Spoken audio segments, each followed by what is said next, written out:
Hi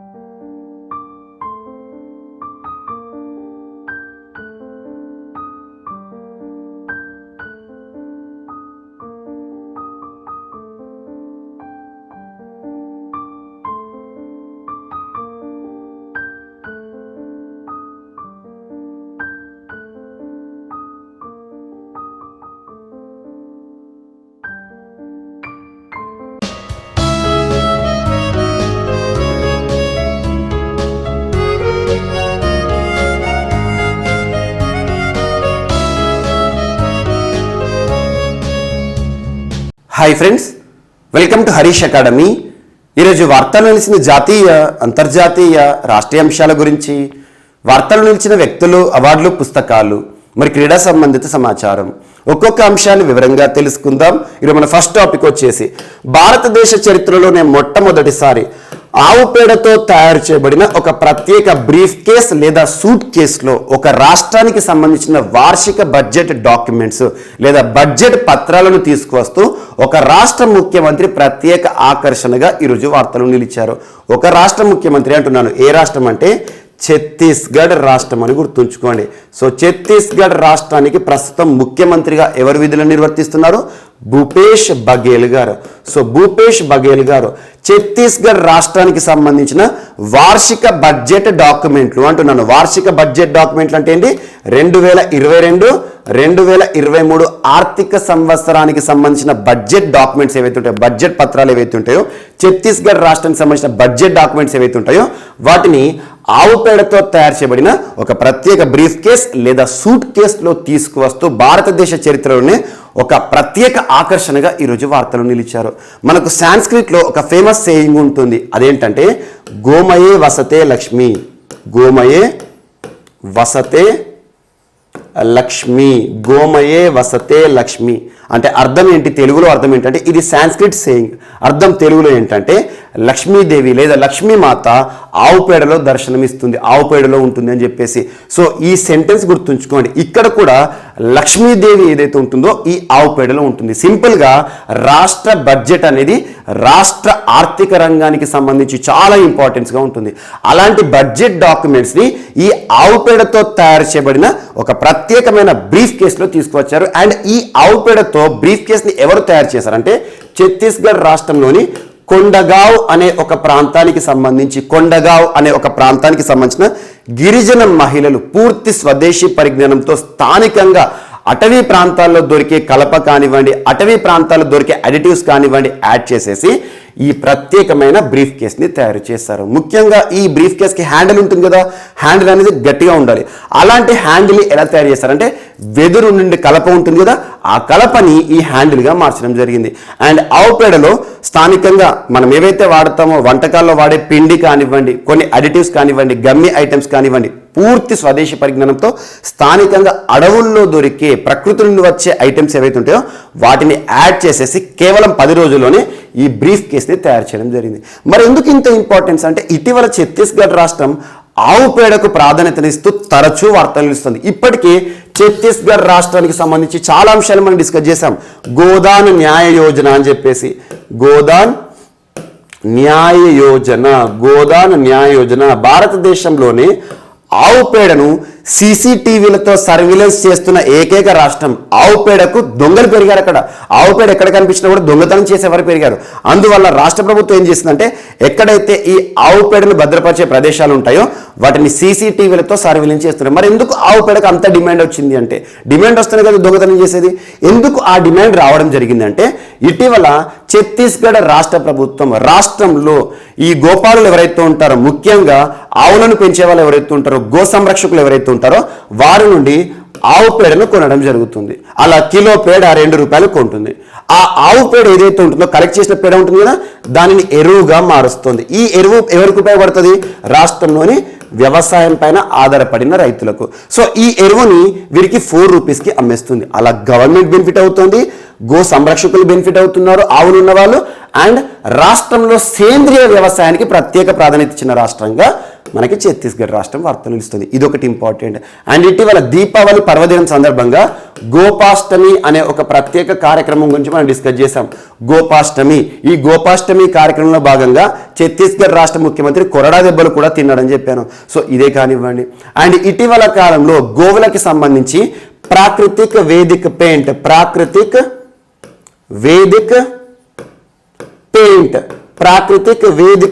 ని ఎవరు తయారు చేశారు? కేవీఐసి వారు, khadi and village industries commission వారు, కేవీఐసి వారు ఆవు పేడతో తయారు చేయబడిన ఒక వాల్ పెయింట్ మనకు గోడలకు వేసేవి ఏవైతే ఉంటే వివిధ కంపెనీలు ఉన్నాయి కదా, అలా ఆవు పేడతో తయారు చేయబడిన ప్రత్యేకమైన పెయింట్. అండ్ ఇటీవల గోవులకు సంబంధించి చాలా ప్రాధాన్యత ఇస్తున్న రాష్ట్రాల్లో మహారాష్ట్ర కూడా తరచూ వార్తలు నిలుస్తుంది. మహారాష్ట్ర కానివ్వండి, మధ్యప్రదేశ్ కానివ్వండి. మధ్యప్రదేశ్ విషయానికి వస్తే గౌ క్యాబినెట్ లేదా కౌ క్యాబినెట్ అని చెప్పేసి ప్రత్యేకమైన మంత్రుల బృందాన్ని కూడా ఏర్పాటు చేసింది. అండ్ ఇటీవల ఉత్తరప్రదేశ్ రాష్ట్రం దేశ చరిత్రలోనే మొట్టమొదటిసారి గోవుల కోసం ప్రత్యేక అంబులెన్స్ సేవలను ప్రారంభిస్తూ వార్తలు నిలిచింది. ఇలాంటి అంశాలు ఏవైతే మనం ఇటీవల కాలంలో డిస్కస్ చేశామో గో సంరక్షణకు సంబంధించి వాటన్నిటిని కూడా ఇక్కడ లింక్ చేస్తూ చూడండి. అండ్ ఇటీవల ఛత్తీస్గఢ్ రాష్ట్రం కూడా తరచూ వార్తలు నిలుస్తుంది. గోదాన్ న్యాయ యోజన కానివ్వండి, అండ్ రాజీవ్ గాంధీ కిసాన్ న్యాయ యోజన కానివ్వండి, రైతుకు పెట్టుబడి సాయం ఇచ్చే ప్రత్యేక కార్యక్రమం, ఇలాంటి అంశాలను ప్రత్యేకంగా లింక్ చేస్తూ చూడండి.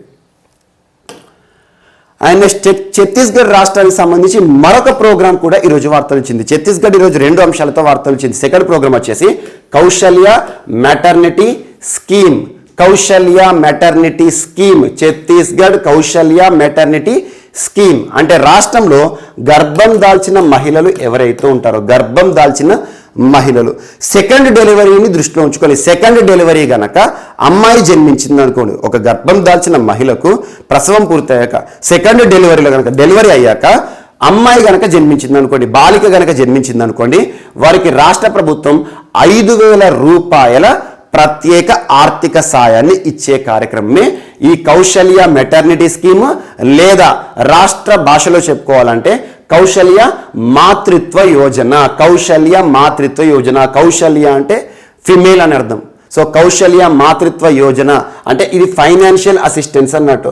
మహిళలకు సంబంధించి సెకండ్ డెలివరీలో గనక అమ్మాయి జన్మించింది అనుకోండి, based on their family condition రాష్ట్ర ప్రభుత్వం 5,000 రూపాయలు ఇచ్చే ఆర్థిక ప్రయోజన పథకమే ఈ కౌశల్య మెటర్నిటీ స్కీమ్ లేదా కౌశల్య మాతృత్వ యోజన. జస్ట్ గుర్తుంచుకోండి, ఇటీవల వార్తలో నిలిచిన కౌశల్య మాతృత్వ యోజన ఏ రాష్ట్రానికి సంబంధించింది అంటారు? ఛత్తీస్గఢ్ రాష్ట్రం.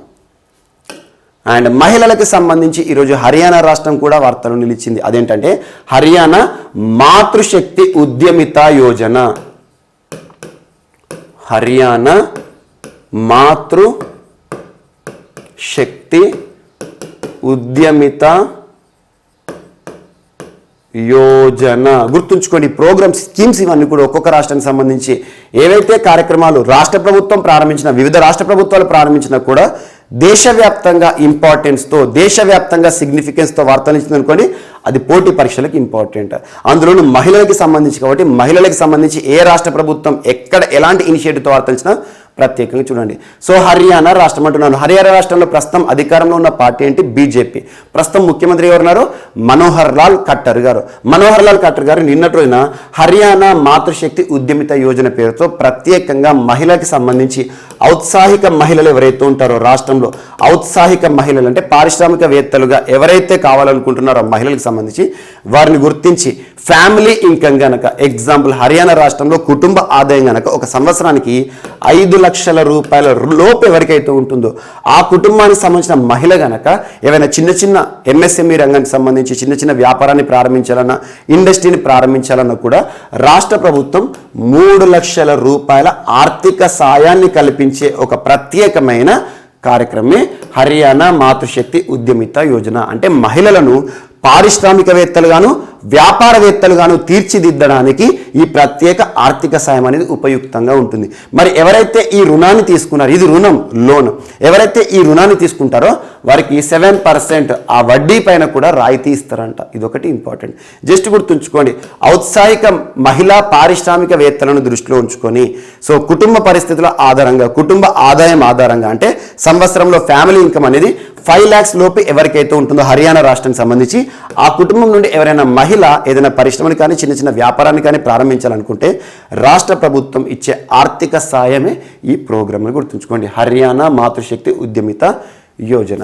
అండ్ ఇటీవల హర్యానా రాష్ట్రం తరచూ వార్తలు నిలుస్తుంది. హర్యానా రాష్ట్రం అనగానే దేశంలోని మొట్టమొదటి అనే విషయంలో గురుగ్రామ్ ప్రాంతం తరచూ వార్తలు నిలుస్తుంది. దేశంలోని మొట్టమొదటి ఏటీఎం, సో గ్రెయిన్ ఏటీఎం కానివ్వండి, దేశంలోనే అతి పెద్ద ఎలక్ట్రిక్ వెహికల్ ఛార్జింగ్ స్టేషన్ ఇటీవల గురుగ్రామ్లో ఏర్పాటు చేయడం జరిగింది, ఎలక్ట్రిఫై అనే ఒక సంస్థ.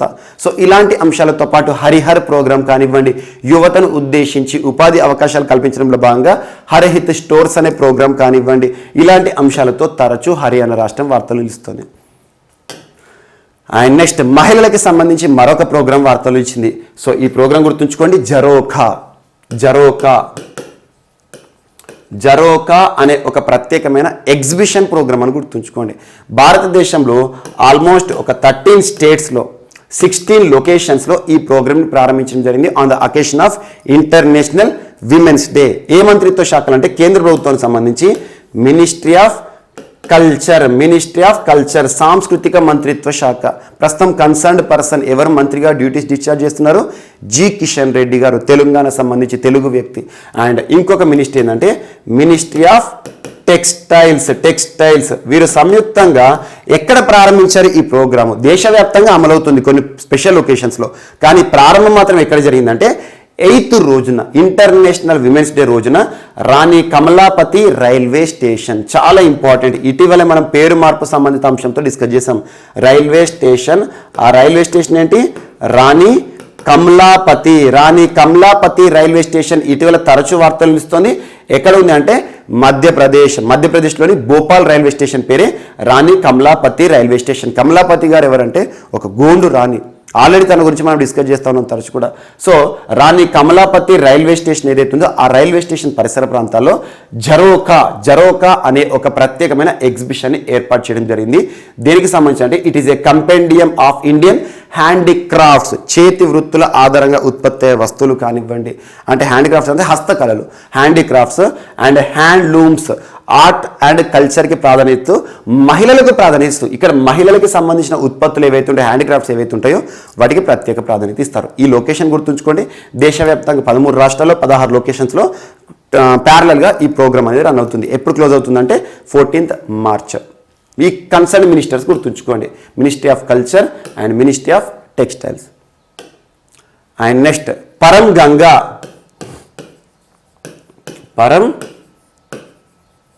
గంగా సూపర్ కంప్యూటర్ ఈరోజు వార్తలు నిలిచింది. సూపర్ కంప్యూటర్, పరం గంగా సూపర్ కంప్యూటర్ని ఇటీవల ఎక్కడ ఇన్స్టాల్ చేయడం జరిగింది, ఎక్కడ దీన్ని ఏర్పాటు చేయడం జరిగిందంటే ఒక ఐఐటి రూర్కీ గుర్తుంచుకోండి. ఇండియన్ ఇన్స్టిట్యూట్ ఆఫ్ టెక్నాలజీ, భారతదేశంలోనే అత్యున్నత సాంకేతిక విద్యను అందిస్తున్న ఐఐటీలు ఏవైతే ఉంటే అందులో ఒక ఐఐటి రూర్కీ.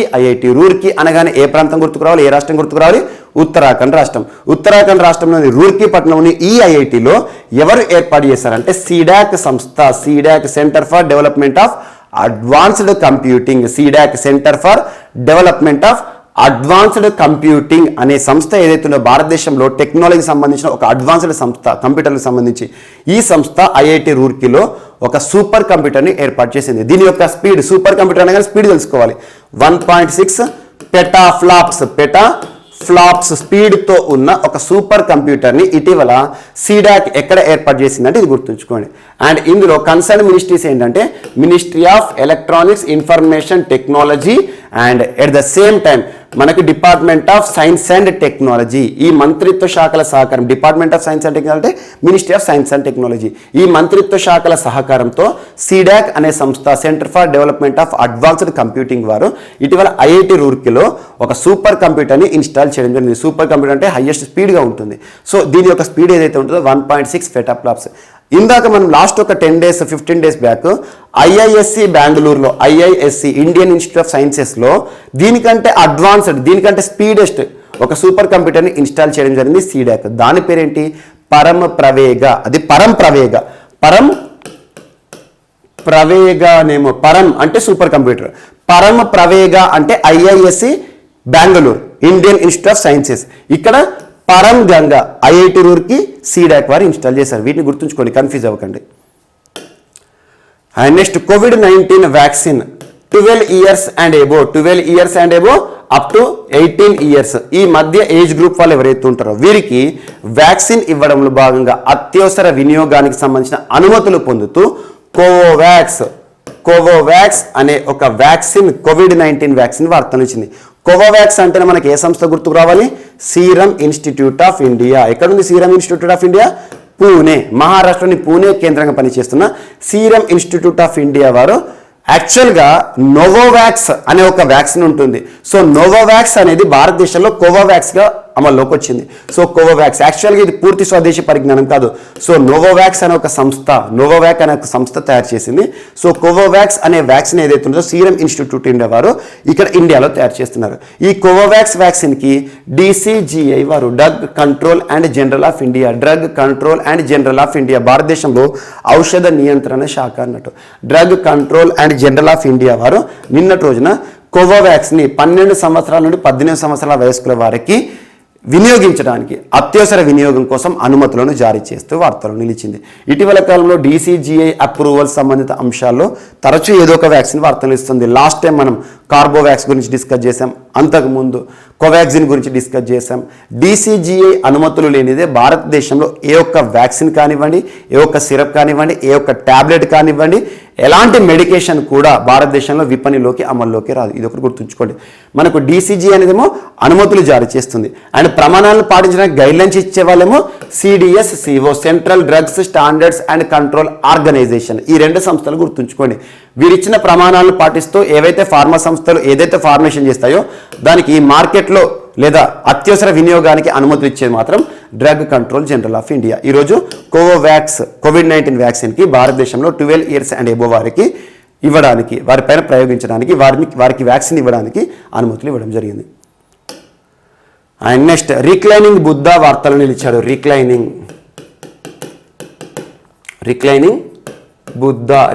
బుద్ధ అంటే ఏం లేదు, పడుకున్న పోస్చర్లో, సో నిద్రిస్తున్న అవతారంలో బుద్ధుని యొక్క విగ్రహం అని గుర్తుంచుకోండి. ప్రాంతం ఏంటంటే ఇది భోపాల్. సో భోపాల్ కాదు, బీహార్ రాష్ట్రంలోని గయా అంటేనే మనకు బుద్ధునికి సంబంధించి బోధ్గయ ప్రాంతంలోనే ప్రపంచంలోనే అతిపెద్ద రిక్లైనింగ్ పోస్చర్లో ఉన్న నిద్రిస్తున్న బుద్ధుని యొక్క విగ్రహం ఇటీవల వార్తలో నిలిచింది.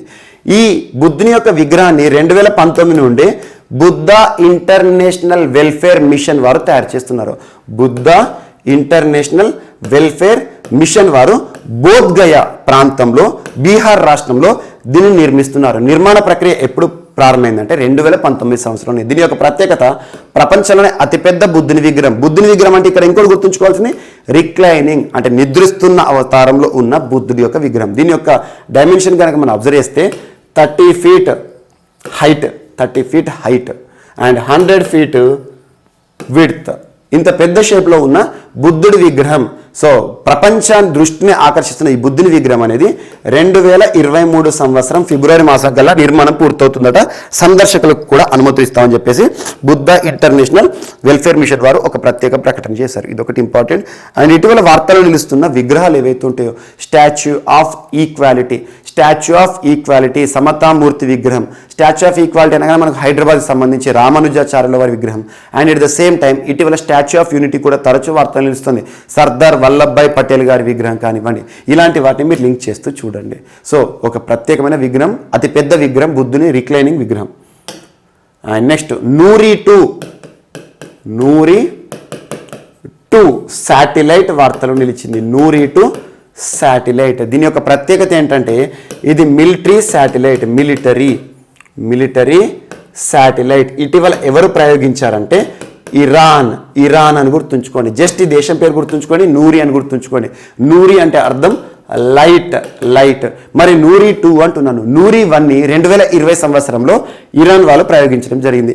దీన్ని ఎక్కడ ప్రయోగించారంటే యాక్చువల్గా 500 కిలోమీటర్స్ ఎత్తులో, భూమి నుండి 500 కిలోమీటర్స్ ఎత్తులో మన భూమి పైన మిలిటరీ సేవలు అందించడానికి, మిలిటరీ ఇన్ఫర్మేషన్ ఇవ్వడానికి ప్రత్యేక సౌకర్యాలకు ఉద్దేశించేసి నూరి 2ను ప్రయోగిస్తూ ఈరోజు ప్రత్యేకంగా ఇరాన్ దేశం వార్తలు ఇచ్చింది. అండ్ ఇటీవల వార్తలు ఇచ్చిన శాటిలైట్ లాంచింగ్స్ ఏవైతే ఉంటాయో, శాటిలైట్ లాంచింగ్స్ అనగానే అత్యధికంగా చైనా వార్తలు ఇచ్చింది.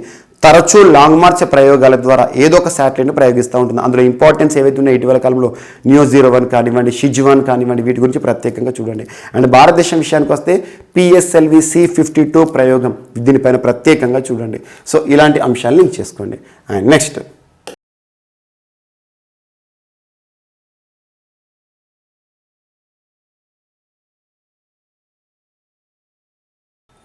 సో ఈరోజు మన నెక్స్ట్ టాపిక్ వచ్చేసి ప్రపంచంలోనే అతిపెద్ద విమానంగా గుర్తింపు పొందిన స్ట్రాటో లాంచ్ విమానం మరొకసారి వార్తలు నిలిచింది. స్ట్రాటో లాంచ్ విమానం మరొకసారి అంటున్నాను. ఇప్పటికే 2 సార్లు 2 times సక్సెస్ఫుల్ ట్రయల్స్తో వార్తలు నిలిచిన స్ట్రాటో లాంచ్ ఇప్పటి వరకు 2 సార్లు విజయవంతమైన ట్రయల్స్. ఈరోజు మరొకసారి విజయవంతమైన ట్రయల్ రన్తో వార్తలు ఇచ్చింది స్ట్రాటో లాంచ్. దీని యొక్క ప్రత్యేకత ఏమంటున్నాను, ప్రపంచంలోనే అతిపెద్ద విమానం, ప్రపంచంలోనే అతిపెద్ద విమానంగా గుర్తింపు పొందుతోంది ఈ స్ట్రాటో లాంచ్. దీని యొక్క ప్రత్యేకత ఏంటంటే డబల్ ఫ్లైట్స్ ఉంటాయి జాయినింగ్లో. సో హెచ్ షేప్డ్ ఫ్లైట్ అని గుర్తుంచుకోండి. దీని యొక్క రెక్కల విస్తీర్ణాన్ని గనక మనం అబ్జర్వ్ చేసాం అనుకోండి, ఆల్మోస్ట్ 383 feet దీని రెక్కల విస్తీర్ణమే. దీని యొక్క వెడల్పుని కనుక మనం చూసామనుకోండి 50 feet. ఇంత పెద్ద ఎత్తులో, ఇంత పెద్ద నిర్మాణంలో ఈ విమానాన్ని ఏ సంస్థ తయారు చేస్తుంది అంటే స్ట్రాటో లాంచ్ అనే ఒక సంస్థ పేరు స్ట్రాటో లాంచే. ఆ సంస్థ తయారు చేస్తున్న విమానం పేరు కూడా స్ట్రాటో లాంచే. మరి ఈ సంస్థను ఎవరు ఏర్పాటు చేశారంటే 2011 సంవత్సరంలో ప్రముఖ టెక్ దిగ్గజ సంస్థ, ప్రస్తుతం ప్రపంచవ్యాప్తంగా గుర్తింపు పొంది తరచూ వార్తలు నిలుస్తున్న మైక్రోసాఫ్ట్ సంస్థ ఉంది కదా, మైక్రోసాఫ్ట్ సంస్థ యొక్క సహ వ్యవస్థాపకులుగా గుర్తింపు పొందిన పాల్ అలన్ అనే ఒక పర్సన్ మైక్రోసాఫ్ట్ సంస్థ నుండి బయటకు వచ్చేసేసి ఈ సంస్థను ఏర్పాటు చేశారు. సో పాల్ అలన్ గారు ఈ సంస్థను 2011 సంస్థలో ఏర్పాటు చేశారు సంవత్సరంలో. 2019 సంవత్సరం నుండి ఈ నిర్మాణ ప్రక్రియ, ఈరోజు వార్తలు ఇచ్చిన విమానం ఏదైతే ఉంటుందో దీని యొక్క నిర్మాణ ప్రక్రియను ప్రారంభించారు. దాని యొక్క ఎస్టిమేటెడ్ కాస్ట్ ఎంత అంటే $400 million. సో $400 million ఎస్టిమేటెడ్ కాస్ట్తో 2019 సంవత్సరంలో నిర్మాణ పనులను ప్రారంభించబడిన స్ట్రాటో లాంచ్ విమానం 2021 సంవత్సరం నుండి తరచూ వార్తలు నిలుస్తోంది. సో నిర్మాణ ప్రక్రియ పూర్తయిపోయింది, నిర్మాణం పూర్తయింది. దీని యొక్క ట్రయల్ రన్ అనేది ఉంటుంది కదా, ఈరోజు మరొకసారి ట్రయల్ రన్ విజయవంతంగా ముగిసింది. ఎక్కడ ట్రయల్ రన్ జరిగిందంటే కాలిఫోర్నియాలోని మొజావే ఎయిర్ బేస్ వద్ద నిన్నటువంటి సక్సెస్ఫుల్ ట్రయల్ రన్తో ఈరోజు వార్తలు ఇచ్చింది.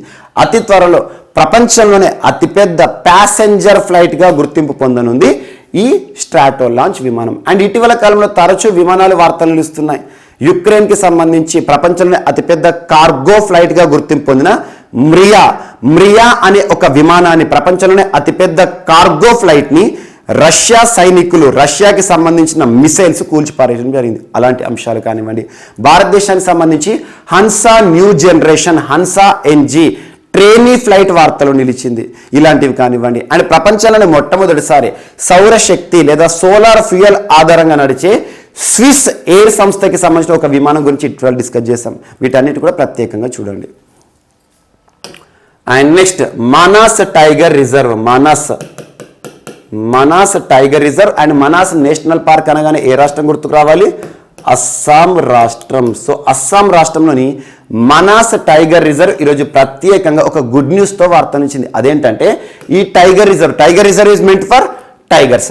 సో ఈ పులుల సంరక్షణ కేంద్రంలో టైగర్ యొక్క పాపులేషన్ అనేది పెరుగుతుందంట. సో ఎక్కడైనా సరే టైగర్ పాపులేషన్ పెరుగుతుందంటే మనం చాలా హర్షించదగ్గ విషయం. 2010 సంవత్సరంలో ఈ టైగర్ రిజర్వ్లో 10 టైగర్స్ ఉండే. ఆ తర్వాత 2020 సంవత్సరంలో ఈ టైగర్ పాపులేషన్ కాస్త 30కి వచ్చింది. 2021 సెన్సస్ ఆధారంగా ఈ టైగర్ పాపులేషన్ ఈ మనాస్ టైగర్ రిజర్వ్లో 48 ఉంది. అండ్ ఇటీవల ఈ మార్చి మాసంలో నిర్వహించిన ఒక సెన్సస్ గణన ఆధారంగా 2022 సంవత్సరంలో ఎస్టిమేటెడ్ ఎంతనట అంటే 60 టైగర్స్. సో ఎవ్రీ ఇయర్ చూస్తే ఈ టైగర్ పాపులేషన్లో రైజింగ్ అనేది చూడడం జరుగుతుంది. ఇది మనం గొప్ప విషయంగా భావించవచ్చు. సో టైగర్ పాపులేషన్కి సంబంధించిన అంశంతో మనాస్ టైగర్ రిజర్వ్ ఈరోజు వార్తలు ఇచ్చింది కాబట్టి ఏ రాష్ట్రంలో ఉంది అంటారు, అస్సాం రాష్ట్రం. అండ్ ఇటీవల అస్సాం రాష్ట్రానికి సంబంధించి తరచు మనం ఏదో ఒక అంశాన్ని చూస్తున్నాం. కాజీరంగా నేషనల్ పార్క్ దేశంలోనే మొట్టమొదటిసారి శాటిలైట్ ఫోన్స్ని అమలు చేస్తున్న టైగర్ రిజర్వ్ కానీ నేషనల్ పార్క్ కానివ్వండి. అండ్ ఇటీవల దేశంలోనే మొట్టమొదటిసారి ఫారెస్ట్ గార్డ్స్ ఎవరైతే ఉంటారో గార్డ్స్కి ఫైర్ పవర్స్ని ఇచ్చిన మొట్టమొదటి నేషనల్ పార్క్ కూడా కాజీరంగా. అండ్ ఇటీవల Raimona national park, Dehing Patkai national park, ఇలాంటి అంశాలు తరచు వార్తలు ఇస్తున్నాయి. అస్సాం రాష్ట్రం అనగానే మీకు ఖచ్చితంగా రానున్న పోటీ పరీక్షలో ఖచ్చితంగా కాన్సన్ట్రేట్ చేయాల్సిన ఒక రాష్ట్రం. అండ్ నెక్స్ట్ ఈరోజు మరొక అంశం, జెండర్ జస్టిస్ ప్లాట్ఫామ్ వార్తలు నిలిచింది. Gender justice platform, gender justice platform or portal, ఒక ఆన్లైన్ వేదిక. జెండర్ జస్టిస్ అంటే మనము జెండర్ న్యాయం, లింగ న్యాయం అనొచ్చు, లింగ సమానత్వం కోసం అని చెప్పొచ్చు. ఇక్కడ 2 సంస్థల గురించి గుర్తుంచుకోండి, అంతర్జాతీయ సంస్థలు. ఒకటి యుఎన్ విమెన్ అనే ఒక సంస్థ, యుఎన్ విమెన్ అంటే ఏంటి? యునైటెడ్ నేషన్స్ విమెన్ అనే సంస్థ, యునైటెడ్ నేషన్స్ ఐక్యరాజ్య సమితికి అనుబంధంగా పనిచేస్తున్న మహిళలకు సంబంధించిన ఒక సంస్థ, అంతర్జాతీయ సంస్థ. యుఎన్ విమెన్ వార్తలు ఇస్తే దీని యొక్క హెడ్ క్వార్టర్ గుర్తుంచుకోండి. ఐక్యరాజ్య సమితి అనుబంధ సంస్థలు ఏ విషయంతో వార్తలు ఇచ్చినా వాటి యొక్క హెడ్ క్వార్టర్ పైన ప్రత్యేక శ్రద్ధ చూపండి. ఇది న్యూయార్క్ సిటీలో ఉంది, అమెరికాకి సంబంధించి. అండ్ మరొక సంస్థ ప్రతి ఏటా కూడా హ్యూమన్ డెవలప్మెంట్ ఇండెక్స్ని విడుదల చేసే ప్రముఖ సంస్థ, ఐక్యరాజ్య సమితి అనుబంధ సంస్థ, united nations development programme, united nations. అంటే దీని యొక్క హెడ్ క్వార్టర్ కూడా కావాలి న్యూయార్క్. సో న్యూయార్క్ కేంద్రంగా పనిచేస్తున్న 2 అంతర్జాతీయ సంస్థలు, ఒకటి యుఎన్డిపి అండ్ యుఎన్ విమెన్. వీరిద్దరు సంయుక్తంగా ఒక ప్లాట్ఫామ్ని ఏర్పాటు చేశారు. ఆ ప్లాట్ఫామ్ పేరే జెండర్ జస్టిస్ ప్లాట్ఫామ్. ఎందుకోసం? Justice, peace and gender equality, ప్రపంచవ్యాప్తంగా లింగ సమానత్వానికి సంబంధించి ప్రత్యేక అవగాహన కల్పించడం, మహిళలకి సంబంధించి ప్రత్యేకంగా వారి హక్కులపైన అవగాహన కల్పించడం, ఇవన్నీ కూడా ఈ ప్లాట్ఫామ్ ద్వారా జరుగుతుంది. So create space for all women to participate, మహిళలకు ప్రాధాన్యం ఇస్తున్న ఒక ప్లాట్ఫామ్ అని గుర్తుంచుకోండి. అండ్ నెక్స్ట్ ఐఈవిపి అనే ఒక ప్రత్యేక సమ్మిట్ వార్తలు నిలిచింది. ఇంటర్నేషనల్ ఎలక్షన్ విజిటర్స్ ప్రోగ్రామ్ 2022 ఆతిథ్యం ఇచ్చింది మన భారత్. యాక్చువల్గా వర్చువల్ విధానంలో జరిగింది. ఎవరు ప్రారంభించారంటే election commission of India. Election commission of India ప్రతి ఏటా కూడా ఈ ప్రోగ్రామ్ని నిర్వహిస్తుంది. International election visitors programme. Almost 32 countries నుండి విజిటర్స్ రావడం జరుగుతుంది అన్నట్టు.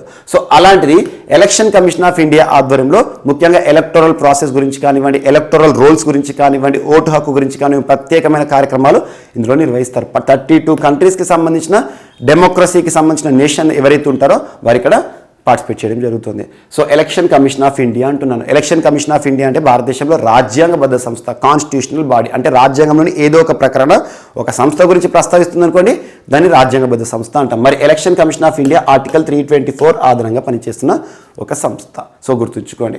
అండ్ ఇక్కడ మనకు ముఖ్యంగా 5 రాష్ట్రాలకి సంబంధించిన ఫలితాలు ఏవైతే ఉంటే ఈరోజు మనం చూడడం జరుగుతుంది. అదేంటి? గోవా, మణిపూర్, పంజాబ్, ఉత్తరాఖండ్, ఉత్తరప్రదేశ్. సో ఇక్కడ థీమ్ గుర్తుంచుకోండి. ఈ సంవత్సరం ఈ ప్రోగ్రామ్ యొక్క థీమ్ ఏంటి అంటే making elections inclusive, accessible, participative. Examination point of లో ఈ ప్రశ్న మాత్రం ఖచ్చితంగా అడుగుతారు. అడిగితే గనక ఇటీవల 2022 సంవత్సరానికి సంబంధించి ఎలక్షన్ కమిషన్ ఆఫ్ ఇండియా వారు, ఎలక్షన్ కేంద్ర ఎన్నికల సంఘం వారు నిర్వహించిన ఇంటర్నేషనల్ ఎలక్షన్ విజిటర్స్ ప్రోగ్రామ్ 2022కి సంబంధించిన థీమ్ ఏంటి అంటారు. Making elections inclusive, accessible and participative. Making elections inclusive, accessible and participative. ఈ సెంటెన్స్ గుర్తుంచుకోండి. ఎలక్షన్స్ని ఇంక్లూజివ్గాను అండ్ ప్రతి ఒక్కరిని కూడా పార్టిసిపేట్ చేసే విధంగాను, మరియు ప్రతి ఒక్కరికి కూడా ఓటును వినియోగించుకోవడానికి యాక్సెసిబిలిటీని కల్పించాలన్నట్టు. ఆ ఇతివృత్తం ఆధారంగా ఈ సంవత్సరం ఈ సమ్మిట్ అనేది జరిగింది.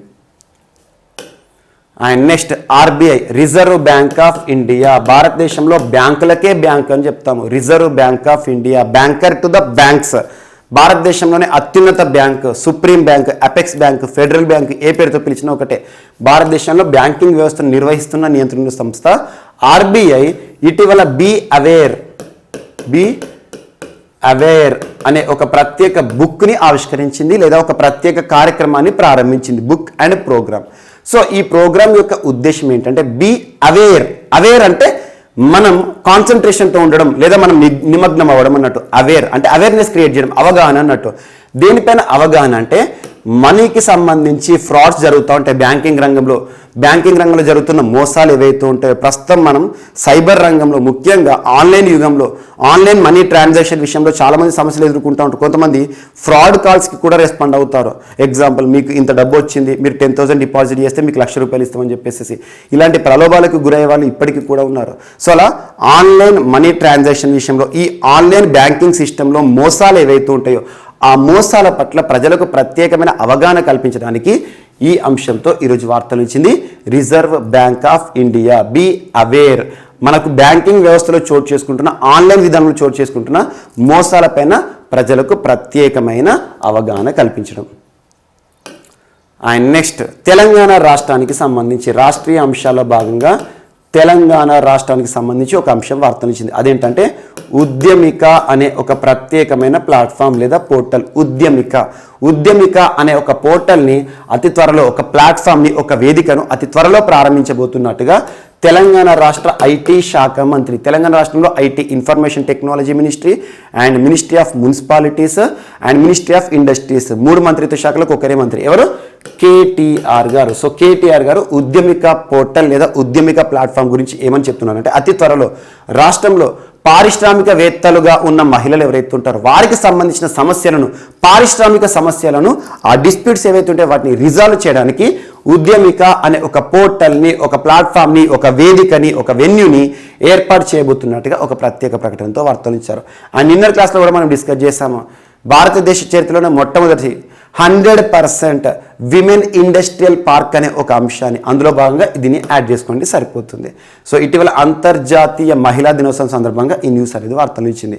విమెన్ ఎంటర్ప్రీనర్స్కి సంబంధించి వారు ఎదుర్కొనే సమస్యలు ఏవైతే ఉంటాయో, వివాదాలు ఏవైతే ఉంటాయో వాటి పరిష్కారం కోసం ఉద్దేశించబడిన ఒక ప్రత్యేకమైన పోర్టల్. అండ్ నెక్స్ట్, తెలంగాణ రాష్ట్రానికి సంబంధించి ఒక మహిళ పోలీస్ వార్తలు నిలిచారు. సిఐ మధులత గారు. సిఐ మధులత. సో తెలంగాణ రాష్ట్రంలో police department law and order సంబంధించి సివిల్ సిఐగా పనిచేస్తున్నారు, సర్కిల్ ఇన్స్పెక్టర్గా పనిచేస్తున్నారు. దాదాపు సుదీర్ఘకాల హైదరాబాద్ చరిత్రలోనే మొట్టమొదటిసారి ఒక మహిళా ఎస్హెచ్ఓగా వార్తలు నిలిచారు. ఎస్హెచ్ఓ అంటే ఒక పోలీస్ స్టేషన్కి సంబంధించి హెడ్ అన్నట్టు, స్టేషన్ హౌస్ ఆఫీసర్ అంటారు. ఎస్హెచ్ఓ అంటే ఆ స్టేషన్కి సంబంధించిన హెడ్, ఆ స్టేషన్కి సంబంధించి మొత్తం నియంత్రణ కూడా తన ఆధ్వర్యంలో ఉంటుంది. సో అలా హైదరాబాద్ పోలీస్ కమిషనరేట్ పరిధిలోని లాలాగూడ పోలీస్ స్టేషన్ ఏదైతే ఉంటుందో ఆ లాలాగూడ పోలీస్ స్టేషన్లో మొట్టమొదటిసారి ఒక విమెన్ పోలీస్ అధికారి, విమెన్ సిఐ ఎస్హెచ్ఓగా ఇటీవల నియమితుల వార్తలు ఇచ్చారు. సో తెలంగాణ ప్రభుత్వం ఎస్హెచ్ఓగా మధులత గారిని నియమించడం జరిగింది. తను నిన్నటి రోజున తన పదవిని కూడా స్వీకరించడం జరిగింది, తన బాధ్యతలను కూడా రిపోర్ట్ చేయడం జరిగింది. సో ఇక్కడ గుర్తుంచుకోవాల్సింది ఏంటంటే, తెలంగాణ రాష్ట్ర చరిత్రలో హైదరాబాద్కి సంబంధించిన పోలీస్ కమిషనరేట్ ప్రాంతంలో మొట్టమొదటిసారి ఒక మహిళా సిఐ స్టేషన్ హౌస్ ఆఫీసర్గా నియమితులవుతూ వార్తలు ఇచ్చారు. తన పేరేంటంటే మధులత అని గుర్తుంచుకోండి. అండ్ నెక్స్ట్, శ్రీశాంత్, భారత క్రికెటర్ శ్రీశాంత్ పేరు గుర్తుంచుకోండి, నాట్ శ్రీకాంత్, శ్రీశాంత్ కేరళకి సంబంధించిన వ్యక్తి. అగ్రెసివ్ ప్లేయర్, యాక్చువల్గా ఒకప్పుడు అగ్రెసివ్ ప్లేయర్. దాదాపు తన కెరీర్లో 20కి పైగా టెస్ట్ మ్యాచ్లు, 23 టెస్ట్ మ్యాచ్లు ఆడాడు. 23 నుండి 27 అనుకోండి, అరౌండ్ 20. అండ్ దాదాపు 50కి పై చిలుకు వన్డే మ్యాచ్ల్లోను, 10 T20 మ్యాచ్ల్లోను, అంటే అద్భుతమైన పర్ఫార్మెన్స్ అనుకోవచ్చు. ఒకప్పుడు తను ఆడుతున్న సమయంలో తను వివాదాలు లేనప్పుడు తనకంటూ ప్రత్యేక గుర్తింపు, భారత క్రికెట్ చరిత్రలో తనకంటూ ప్రత్యేక గుర్తింపు ఉండేది. అగ్రెసివ్ ప్లేయర్, ఎప్పుడు చూసినా కోపంగా కానివ్వండి, స్లెడ్జింగ్లో కానివ్వండి చాలా వరకు గుర్తింపు పొందాడు. అలాంటి అద్భుతమైన బౌలర్, పర్ఫార్మెన్స్ కూడా అద్భుతమే. సో అలాంటి శ్రీశాంత్ కొన్ని వివాదాల కారణంగా, మ్యాచ్ ఫిక్సింగ్ కారణంగా క్రీడలకు దూరం అయ్యాడు. ఆ తర్వాత ఇంటర్నేషనల్ క్రికెట్లో తనకు అవకాశం రాలేదు. తర్వాత కొంతకాలానికి రాజకీయాల్లో కూడా పోటీ చేశాడు, ఓడిపోవడం జరిగింది కేరళ రాష్ట్రానికి సంబంధించి బీజేపీ పార్టీ నుండి. సో ఇటీవల ఇక అంతర్జాతీయ క్రికెట్కి వీడ్కోలు పలుకుతాను అని చెప్పేసి నిన్నటి రోజున అధికారికంగా తను ఒక అనౌన్స్మెంట్ ఇచ్చాడు. రిటైర్మెంట్ని ప్రకటిస్తూ వార్తలు ఇచ్చిన శ్రీశాంత్ వివాదాలకి కేంద్ర బిందువుగా దాదాపు ఒక 3-4 ఏళ్ళు వార్తలు నిలిచారు. అలాంటి శ్రీశాంత్ ఇక క్రికెట్కి దూరం అవుతున్నాను, శాశ్వతంగా రిటైర్మెంట్ ప్రకటిస్తూ వార్తలు ఇచ్చారు. శ్రీశాంత్ ఇండియన్ క్రికెటర్ అని గుర్తుంచుకోండి, సరిపోతుంది. సో ఇవి ఈరోజు వార్తలు నిలిచిన అంశాలు. ఫస్ట్ ఏం చెప్పాము, ఆవు పేడతో తయారు చేయబడిన ఒక బ్రీఫ్ కేస్. సో గుర్తుంచుకోండి, గోదాన్ న్యాయ యోజనకి లింక్ చేస్తూ దీన్ని చెప్పాను. అండ్ నెక్స్ట్, ఛత్తీస్గఢ్ రాష్ట్రానికి సంబంధించి కౌశల్య మ్యాటర్నిటీ స్కీమ్ లేదా కౌశల్య మాతృత్వ యోజన, విమెన్కి సంబంధించి ఫైనాన్షియల్ అసిస్టెన్స్. హర్యానా రాష్ట్రానికి సంబంధించి హర్యానా మాతృశక్తి ఉద్యమిత యోజన. అండ్ నెక్స్ట్, జరోకా అనే ఒక ప్రత్యేక కార్యక్రమం, విమెన్కి సంబంధించిన ఒక ప్రత్యేకమైన ఎగ్జిబిషన్ ప్రోగ్రామ్ని ministry of culture, ministry of textiles వారు ప్రారంభించారు. అండ్ పరం గంగా సూపర్ కంప్యూటర్ని ఇటీవల ఐఐటి రూర్కీలో ఇన్స్టాల్ చేయడం జరిగింది. సిడాక్ సంస్థ, centre for development of advanced computing. And కోవిడ్-19 వ్యాక్సినేషన్లో భాగంగా పిల్లలకి సంబంధించి 12 to 18 ఇయర్స్ మధ్య వయస్కుల వారికి అత్యవసర వినియోగానికి అనుమతులు పొందుతూ వార్తలు నిలిచిన మరొక vaccine Covovax, serum institute of ఇండియాకి సంబంధించి. ప్రపంచంలోనే అతిపెద్ద రీక్లైనింగ్ స్టాచ్యూ ఆఫ్ బుద్ధ వార్తలు నిలిచింది బీహార్కి సంబంధించి బోధ్గయ ప్రాంతంలో. దీని నిర్మాణ ప్రక్రియ ఆల్మోస్ట్ దగ్గర పడింది. అండ్ నెక్స్ట్, నూర్ అంటే లైట్, నూర్-2 మిలిటరీ శాటిలైట్ని విజయవంతంగా ప్రయోగిస్తూ ఇరాన్ వార్తలు నిలిచింది. అండ్ నెక్స్ట్, ప్రపంచంలోనే అతిపెద్ద విమానంగా గుర్తింపు పొందుతున్న స్ట్రాటో లాంచ్ మరొక సక్సెస్ఫుల్ ట్రయల్ రన్తో వార్తలు నిలిచింది. అండ్ మానాస్ టైగర్ రిజర్వ్, అస్సాం రాష్ట్రంలోని ప్రముఖ టైగర్ రిజర్వ్ ఏదైతే ఉంటుందో, పులుల గణన వృద్ధి విషయంలో వార్తలు నిలిచింది. అండ్ జెండర్ జస్టిస్ ప్లాట్ఫామ్ సంబంధిత అంశంతో ఒక 2 సంస్థలు వార్తలు ఇచ్చాయి. యుఎన్ విమెన్, ఐక్యరాజ్య సమితి అనుబంధ సంస్థ, UNDP, united nations development programme, gender justice platform మహిళలకి సంబంధించి. International election visitors programme theme గుర్తుంచుకోండి సరిపోతుంది, ఎలక్షన్ కమిషన్ ఆఫ్ ఇండియా వారు నిర్వహించారు. And RBI, reserve bank of India వారు బీ అవేర్ అనే ఒక అంశంతో వార్తలు ఇచ్చారు. And next, women entrepreneurs, Telangana రాష్ట్ర ప్రభుత్వం మహిళా పారిశ్రామికవేత్తల సమస్యలను పరిష్కరించడానికి ఒక ప్రత్యేకమైన అంశం ఉద్యమిక. అండ్ నెక్స్ట్, తెలంగాణ రాష్ట్రంలో హైదరాబాద్ చరిత్రలోని మొట్టమొదటిసారి ఒక మహిళా సిఐ ఒక స్టేషన్ హౌస్ ఆఫీసర్గా వార్తలు ఇచ్చారు మధులత గారు. అండ్ కొన్ని సంవత్సరాలు వివాదాల కారణంగా ఆటకు దూరమైన ఒక ఆటగాడు, క్రికెట్ క్రీడాకారుడు శ్రీశాంత్ క్రీడకి వీడుకోలు పలుకుతూ వార్తలు నిలిచాడు. సో ఇవి ఈరోజు వార్తలు నిలిచిన అంశాలు. మిస్లేనియస్ అంశాలు ఏమైనా మిగిలిపోతే రేపు యాడ్ చేసి నేర్చుకుందాం. రేపు కలుద్దాం. Thank you.